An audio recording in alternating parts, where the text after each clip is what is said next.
اعوذ بالله من الشیطان الرجیم بسم الله الرحمن الرحیم. ګرانو کتونکو زه مجاهد الرحمن ستاسو په خدمت کې حاضر یم. موږ سره یو داسې نوموړی انسان چې هغه هاشم بابر په نوم یادیږي. د هغه ډېر لوی خدمات دي خو چانه پټ نه دي. نن موږ د هغه په ځای کې میلمانه یو، هغې سره به موږ خبرې لرو. وعلیکم السلام. ډېره مننه چې تاسو دلته تشریف راوړو، ماله عزت راکړو او تاسو چې مانه څه تپوسونه کوئ بالکل تاسو ته اجازت دی. بابر صاحب د الیکشن هلې ځلې روانې دي 2024 دې باره کې تاسو څه وایي؟ د الیکشن هلې ځلې روانې دي او الله تعالی دې وکړي چې په 8 تاریخ باندې د فروری د الیکشن وشي، نو کم از کم دا کم خراب حالات چې دي معاشي او معاشرتي حالات چې ډېر زیات خراب دي او اقتصادي، نو دا پارلیمنت ته لاړ شي. د پارلیمنت کوم چې غړي دي هغې ظاهره خبره ده په دې باندې بحث مباحثې وکړي، څه لاره به ورله راوباسي او دا بد حال چې په غریب باندې دی او چې کوم غریب و هغه یې وړاندې چې کوم دی بره په وړای چې کوم مونږ ورته میډل کلاس ویلو، هغه د غریب هغه ته راغلی دی، غریبۍ حد ته راغلی دی، پوښتنه هم نشي کولی، شی هم نه غواړي. نو الله تعالی دې وکړي چې مونږ خپلې ذمهوارۍ چې په انسان باندې الله تعالی اچولې دي، اجتماعي طور باندې او فردي طور باندې چې هغه ذمهوارۍ پوره کړي او لارې راوباسي او مونږ د دې بختې نه وځو. هاشم بابر صاحب، تاسو چې ډېره زیاته موده په ان پي کې تېره کړه، اوس دې ټایم کې تاسو قومي وطن پارټۍ کې او په ان پي په مرکز کې هم دا هلې ځلې راوالې دي، دا خبرې اترې شروع دي چې یاره موږ هاشم بابر صاحب واپس راولو ان پي پارټۍ ته. نو دې باره کې تاسو څه وایئ چې دا یا حقیقت دي یا هسې افوا ده؟ زه د ان پي والو په دې باندې ډېر شکرګزاره یم چې هغې زه هېر کړی نه یم، ماله عزت راکوي او چې چېرې هم په مرکز کې باچا خان مرکز کې چېرې هم داسې یو قسم را ګیدرینګ شوی دی، خصوصي طور باندې د غني خان په حواله چې شوی دی، نو زه ورغلی یم او ماله چې دی ډېر عزت راکړی دی، ورکرانو راله راکړی دی، لیډرانو راکړی دی او عهدهدارانو راله راکړی دی. نو خو خبره صرف افتاب خان چې کوم دی هغه یو نیشنلی دی په خپلم او د خپلې هغه صوبې دپاره خصوصا د پښتونخوا دپاره او د دې نه علاوه هر ځای کې چې پښتانه دي، چې هغه بلوچستان کې هم شته دی، هغه په کراچۍ کې هم شته دی، هغه پښتانه دي، هغو سره د افتاب خان رابطه ده.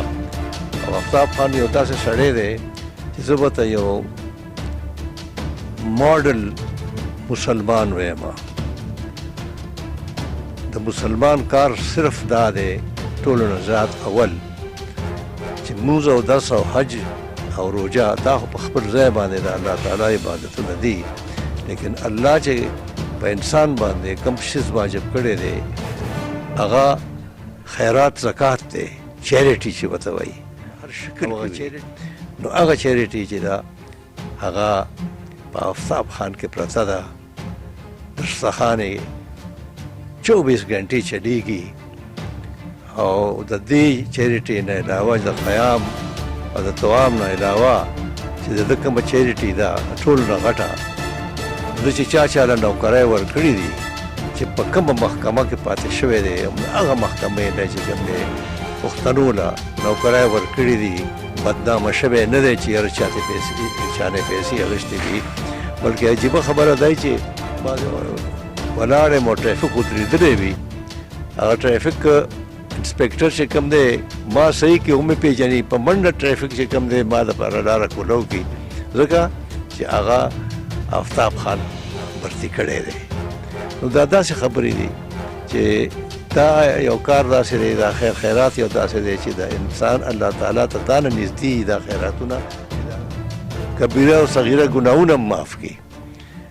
نو آفتاب خان یو ماډل سړی دی او دا خبره ما ایمل خان هم چې راغلی و آفتاب خان یو سیټ غوښتو لوکل باډیز کې ایمل خان هم چې راغلی و نو ما ایمل خان ته مو وویل ما ایمل خان یو خبره ده شکر دی چې ته راغلی آفتاب خان هم ناست دی ما آینده حالاتو کې به مقابله به کوو یو بل سره نو هغه وی بلکل ته مدعي مونږ یو بل سره مقابله نه کوو بلکې مکالمه به کوو او دا خبره زما ډېره زیاته خوښه شوه ځکه چې کوم خیرخوا دي د دې صوبې هغه که هره یو پارټي ده نو پکار ده چې هغه پارټۍ خپلو کې یو بل سره چې دی دشمني پرېږدي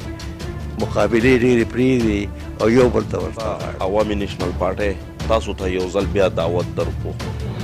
نو تاسو به دا پارټي دوباره جوین کړئ نشم تللی ځکه چې ما ته په عوامي نیشنل پارټۍ کې او په قومي وطن پارټۍ کې فرق نه ښکاري د خدمت په طور باندې او بله خبره دا ده چې آفتاب خان ما له ډېرې پی ډي ایم په وختو کې به چې هغه نه شو تللی نو زه به یې بوتلم او ما به د پی ډي ایم هغه لیډران چې په هغه کې د پارټۍ ټول لیډران شامل دي پکې مسلم لیگ شامل دی پکې چې یو آی شامله ده پکې نورې مذهبي پارټۍ او پیپل پارټۍ لکه لیبرل پارټۍ دا ټولې شاملې دي او زه به د هغې په منځ کې ناست وم او ما له به سیټ چې کوم دی د آفتاب خان راکړی شوی و چې دا آفتاب خان ناست دی نو خبره دا ده چې ما له عزت هم راکړی دی دا داسې خبره هم نشته چې د هغه شخصیت چې کوم دی متنازعه دی ما خو تاسو ته ووایي چې هغه یو ماډل پښتون هم دی او یو ماډرن مسلمان هم دی نو دا خبره او بیا اوس چې لګیا دی الیکشن کېږي لګیا دی او خلکو خپل نامینیشن پیپرز کړي دي نو دا وخت خو چې کوم دی اس پې نه بدلېږي که نه نو خدای دې هغې سره ښه وکړي چې زه ورته ګران ښکارم خو زما خیال نه دی چې ژوند پوره زما ژوند چې کوم دی دې پارټۍ سره تړلی دی که کیو ډبلیو پي وشړلم نو بیا به تاسو خو په 2008 کې الیکشن هم کړی او بریکینګ نیوز هم چلیدلی و چې هاشم بابر صاحب کامیاب شولو الیکشن یې وګټلو خو چې شپه تېره شوله سهار به هېڅ هم نه و چې داسې کیسه شوې وه په دې لږه نظر هغه نور عالم خان چې کوم دی ریټرنینګ افسر له 1 کروڑ روپۍ ورکړې وې هغه زمانه کې او د نور عالم خان خدای وبخي فرید خان دې خدای وبخي هغه عدالت سره لب جب کړی و نو د باندې الیکشن چې کوم دی په 408 کوشش یې زما دا نه کړی و که نه چې 3 ورځې الیکشن بند کو بوجای کلاو کې زه به یې نه پرېښودم او کوشش یې وکړو داسې کوشش یې وکړو یو قچره خبره مې خولې له راځي خو اوس هغه نه کوم خو زور یې ولګاو پوه شوې او په 478 روټونو باندې د باندې په غلا الیکشن ګټلی دی پوه شوې دغه یو خبره کوم دا د په جاره ویم د په خپل اوسم الیکشن ته ولاړ دی پوه شوې نو سرجي الیکشن 2024 په 8 فروری باندې به که خیر انشاءالله مهرونه لګي عوامو ته سم میسج ورکول غواړئ چې الیکشن نه څنګه طریقې عوامو ته دا میسج غواړم چې خپل لیډران وپېژنئ او ځان تم ګیروان کې وګورئ چې دا غربت چې کوم دی چا راوستی دی د چا په وجه راغلی دی او آیا په دې غربت کې موږ سره ستړې کړې ده که نه نو په خپله باندې به پوه شي چې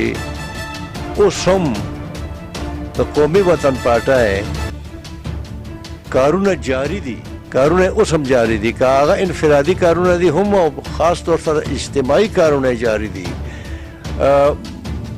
هغه خو اوس په دې وخت کې ما ته په ذهن کې ډېر زیات نه راځي بوډا سړی یم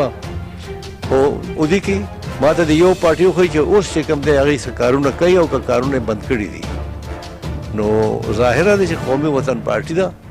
او قومي وطن پارټۍ له ووټ ورکوي ماضي هم بې داغه دی او اوس هم کارونه روان دي نو زما پارټي ده حالانکه زه په خپله په الیکشن کې حصه نه اخلم د خپل عمر په لحاظ سره زه I am 83 years old نو د 83 کال سړی به چې کوم دی بس تا نه ډېره ده چې منډه تړه ورسره کومه دا زما راغلی خبره ده